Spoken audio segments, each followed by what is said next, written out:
नमस्कार दोस्तों, स्वागत है आपका हमारे YouTube चैनल में। आज की कहानी है भाई बहन का प्यार, रक्षाबंधन का त्योहार। कहानी में आगे बढ़ने से पहले आप हमारे चैनल को सब्सक्राइब जरूर करें और बेल आइकन पर क्लिक करें ताकि आने वाली और भी नई कहानी की नोटिफिकेशन आपके मोबाइल पे सबसे पहले पहुँचे। हम आपके लिए ऐसे ही रोज नई कहानियाँ और लोक कथाएँ लेके आते हैं, तो हमसे जुड़े रहने के लिए हमारे चैनल को सब्सक्राइब जरूर करें और वीडियो पसंद आए तो लाइक करें और कमेंट करके हमें जरूर बताएं। चलिए बढ़ते हैं कहानी की ओर। वर्षों पुरानी बात है, किसी गांव में किसान और उसकी पत्नी रहती थी। उसके 2 बेटे और 1 बेटी थी। बेटी इकलौती थी, जिस कारण उसे सभी बहुत प्यार करते थे। 2 भाइयों की इकलौती बहन थी, इसलिए भाई भी उससे बहुत प्यार करते थे। तीनों बच्चे बड़े हो जाते हैं। सबसे बड़ा बेटा तो अपने पिताजी के साथ ही खेतों में काम करता है, पर दूसरा बेटा पढ़ने में काफी तेज था, इसलिए वे पढ़ लिख कर डॉक्टर बनता है। बड़ा बेटा जो कि किसान था, उसकी शादी गांव की ही सीधी सादी लड़की से हो जाती है। बहू भी घर वालों की तरह ही ननद से बहुत प्यार करती थी। कुछ सालों बाद छोटे बेटे की भी शादी हो जाती है। छोटा बेटा डॉक्टर था, इसलिए उसकी पत्नी काफी पढ़ी लिखी और शहर वाली थी। वे सिर्फ अपने पति की ही सेवा में लगी रहती। घर वालों से तो मानो मतलब ही नहीं था।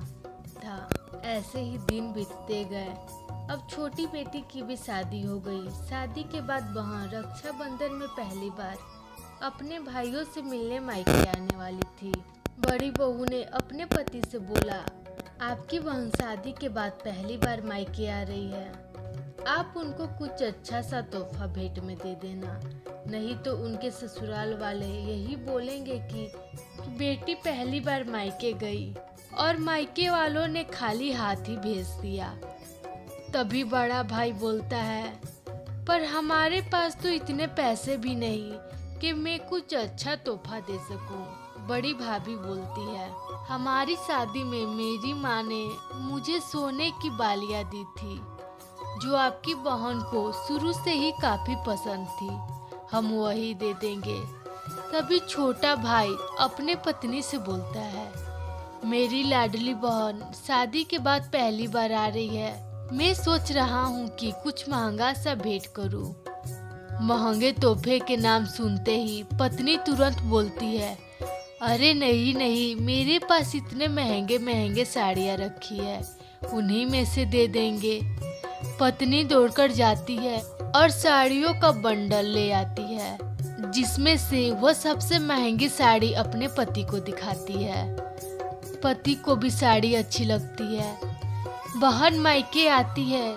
रक्षाबंधन के दिन बड़ा भाई सोने की बालियां देता है और छोटे भाई की पत्नी ने जो साड़ी देने के लिए रखी थी, उसे बदलकर जो उसे साड़ी पसंद न थी, एकदम सस्ती वाली, वही भेंट दे देती है। बहन कुछ नहीं बोली और कुछ दिनों बाद वो अपने ससुराल चली गई। छोटी बहू भी अपने पति के साथ शहर में रहने चली गई। अब जब भी बहन मायके आती, बड़े भाई और भाभी से ही मिलती। जब सोचती कि मैं शहर जाकर अपने भाई से मिलाती हूँ, तो भाभी किसी न किसी बहाने से उसे मना कर देती। छोटी भाभी को लगता है कि ननद गांव की है और उसका रहन सहन भी गांव के लोगों के जैसा ही है, और भी डॉक्टर की पत्नी, शहर में उसकी बदनामी हो जाएगी। फिर से रक्षाबंधन का त्योहार आता है। बहन ने महीने पहले ही अपने भाई के लिए राखी भिजवा दी, पर भाभी को लगता है उसने महंगे उपहार के लिए राखी भेज रखी है। भाई बहन के लिए कोई उपहार न ले, इसलिए वे कभी भी राखी अपने पति तक पहुंचने ही नहीं देती। बहन को भी लगता कि भाई शहर जाकर अपने बहन को भूल चुका है। भाभी भी बहन के खिलाफ भाई को हमेशा भड़काते रहती, जिस कारण भाई भी बहन का खबर नहीं लेता। एक बार बहन को नहीं रहा गया और वे अपने भाई से मिलने शहर पहुंच गई। ननद को अपने सामने देखकर भाभी के होश ही उड़ गए। भाभी मन ही मन बोलती, आ गई महारानी, अब ले जाएगी लूट के। भाई जब घर आता है तो वो बहन को देखकर काफी खुश होता है और पूछता है, अचानक भाई की याद कैसे आई। बहन बोलती है, भैया मैं तो हमेशा आपको पत्र भेजती थी, रक्षाबंधन में भी मैंने आपके लिए राखी भेजी। इतने सारे पत्र के बाद भी आपका कोई जवाब नहीं आया तो मुझे आपकी बहुत चिंता हुई, इसलिए मैं आज आपसे मिलने शहर आ गई। भाई समझ गया कि मेरी पत्नी ने ही कुछ किया है। वह बहन के सामने तो कुछ नहीं बोला, पर उसके जाने के बाद अपनी पत्नी से सवाल जरूर करता है। तो पत्नी बोलती है, तो क्या करूं मैं, आपको अमीर देख के वो हमेशा लूटने आ जाती है।